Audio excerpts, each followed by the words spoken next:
This is Lillian Mills. I am the chair of the Department of Accounting at the University of Texas at Austin in the McCombs School of Business. We're celebrating our centennial here in 2012, which is a great time to reflect on one of our benefactors and icons in the certified public accounting profession, Marquis G. Eaton. One of his collection of writings includes a 1948 essay on public accountancy, and I would like to tell you a few of Marquis Eaton's thoughts. He says, in public accountancy, you would join one of the newer professions. Accounting as an art is known to have existed as long as the written history of man. Some of the hieroglyphs of Egypt relate to accounts, as do the cuneiform characters of Babylon impressed upon clay tablets. As a profession, however, accountancy is much younger. It probably became recognizable as such in the first half of the 19th century in England and Scotland. The first Society of Professional Accountants was organized in Scotland in 1854. Mr. Eaton goes on to say, accountancy is many things. If you enter it, I beseech of you that you take a broad view of your role in life. Profit, for instance, is not a thing you can hold in your hand or weigh on a scale or measure with a yardstick.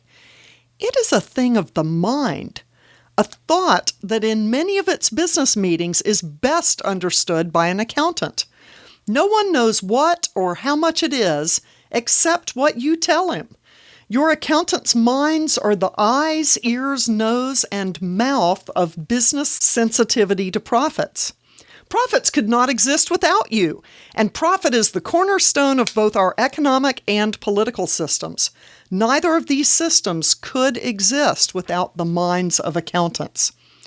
All of this may sound a little too earnest, but if you are alert throughout your lifetimes to the evidences of what I have just said, you will see many of them. You may ask, if this is what I may expect of public accountancy, what does it expect of me? In the first place, it will, as a general thing, expect you to have a degree from a recognized university and with a major in accounting. This has not always been so, but it is now, and the requirement will before long be a matter of law. Though accountancy will expect to find this excellent education in you, it will not expect you to leave this university full-grown in the professional sense. Practice conditions can never be simulated in the laboratory, and in this, I know your instructors agree with me. You would enter accountancy for what matters to a period of internship, and this is common with all the professions, though medicine is the only one yet to formalize it. Accountancy will expect you to bring to it a studious mind and a tireless curiosity. If you don't think you can learn to like to study, do something else. In some of the professions, study is the activity of one period of your life, and application of what you know absorbs the rest.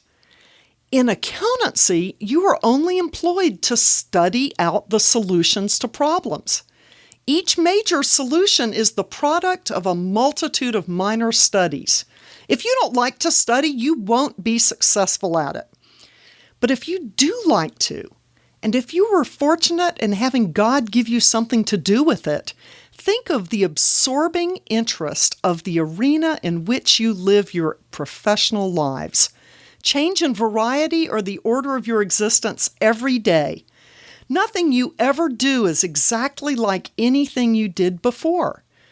You cannot experience this feeling of exhilaration if accounts to you are dead figures without influence on the course of things. Enjoyment of the work does not call for an unreal, romantic imagination, but instead for keen understanding of the genuine importance of what you do.